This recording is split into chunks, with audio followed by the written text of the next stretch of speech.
going back to what we were saying then about the quick transformations and everything, what are your views then on the whole fitness photo shoots that people seem to be going through recently? So I think like there's people like, I mean, I've got friends that do it. But like there's Yeah, coaches that do it that are doing it for the right reasons in the way yeah, that like it's a similar aspect to, and this is where I've got to like be respectful to people. It's a similar aspect of like me, client coming on board and just wanting to lose body fat and build some muscle and feel better about themselves, and then in like 6 months' time they're doing a turf games. yeah, It's not that, because I think that is way healthier as a drive and a motivation and whatever. yeah, That's, but it's the same kind of aspect of like pushing that person to become like the best version of themselves, and constantly building and constantly getting better.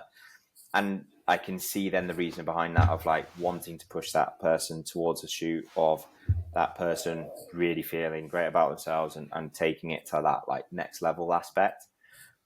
But you are going to do it in a way where that person isn't probably eating that much, is yeah. probably feeling pretty fatigued on a daily day basis. And therefore it's like, well, is it the best thing for them? I don't know. And then you have the side of it that it's like people are absolutely doing it for the wrong reasons, where they just like they're just doing it for the before and after. And Yeah. that's like why I think UP is just like, I mean, I think they're all a bunch of weapons, to be honest. Like the model behind UP, and like, so we sometimes work in town at a place called XYZ Social, which is above UP. And the Right. amount of times we hear, like, I'll be sat there and there'll be like a UP head coach talking to one of the PTs, and you're just like, the clients at UP are a number that they do not care about, and their sole focus is like, we want every single person to lose body fat, and just like, we want that big difference for people, and Yeah. they don't really care about that person's health, their mental health, their physical health. They just see those like before and after photos. How amazing can we make it look for other people to want to come on board and do it? And then it's just that like monetary cycle for them. Yeah, it's essentially paid marketing. I see it Yeah, as quite often. There never seems to be like an aftercare with it. So like it'll be, this is what we did in 10 to 12 weeks, but then you'll see them like a couple of weeks later in the gym and they've put it all back on because yeah. they're just not getting that like care afterwards to come back out of that dieting phase. It's just, oh, go and enjoy yourself, eat your cakes, eat your pizzas, whatever. It's like that same argument where like I'm not a massive fan of meal plans, because Yeah.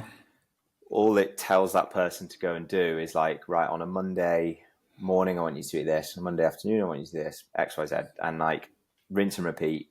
All it teaches that person is how to listen to what you tell them to do. Yeah. But as soon as they come off that meal, and they probably see results, they probably see, like, if they Yeah. stick to it, they probably see Yeah. good changes, and they might feel better about themselves. But they can't eat like that for the rest of their lives, and then they come off it, and then all the habits that they've had before just go back to where they were, because there's no, for them, they Just don't no understand what's going on. education and stuff. Yeah. And that's why for us it's very much like, right, we'll follow you on MyFitnessPal, we'll understand what you're eating.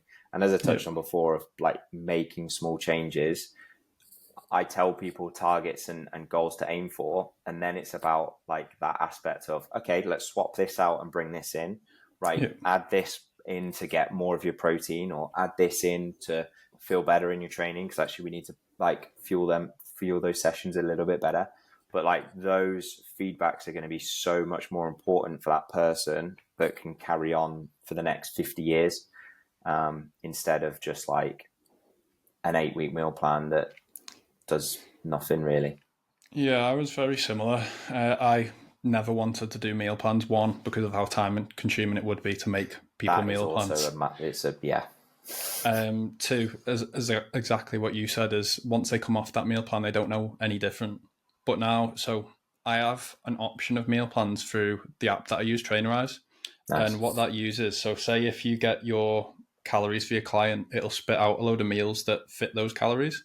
Now, I don't tell people to stick to it. I just say, if you want some healthy, nutritious meal options, use the meal plan for ideas. Don't, if you want to stick to it, you can stick to it. there's thousands of meals in there. You can use the swap function. It'll swap out a load of meals to give you the same calorie meal. But quite often it's people struggling to get protein, and as I imagine you have as well. All I say is, if you're looking for some like high protein meals which are going to be nutritious, fuel your sessions, just dip into the meal plan and have a look. There might be some like meal ideas. I never want to say, stick to it, because what we said, if you come off that meal plan, you're never going to know what to go and do afterwards. No, that's like for us. We've got like, I mean, I won't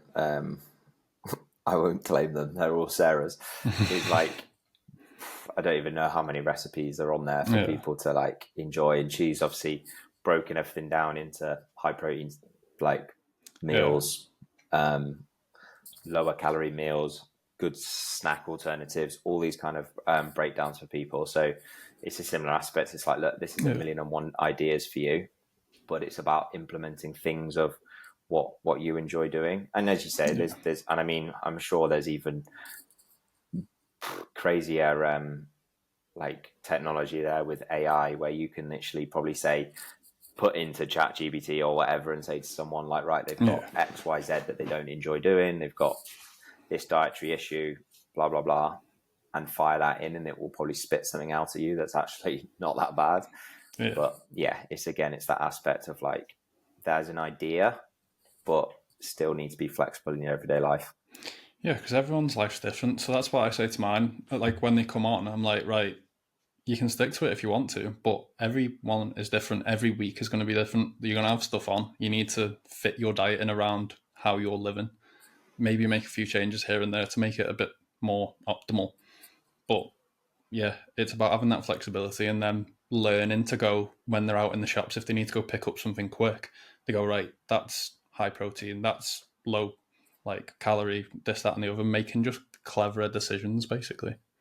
Yeah, and it's if you're going out on a Friday night with a couple of mates and your meal plan doesn't tell you that you can have a beer or two and you can go and have that pasta in the evening, you're going to stare at it and go, oh shit, I can't eat tonight then, can I? And it's like, it's not creating no good knowledge. Not at all.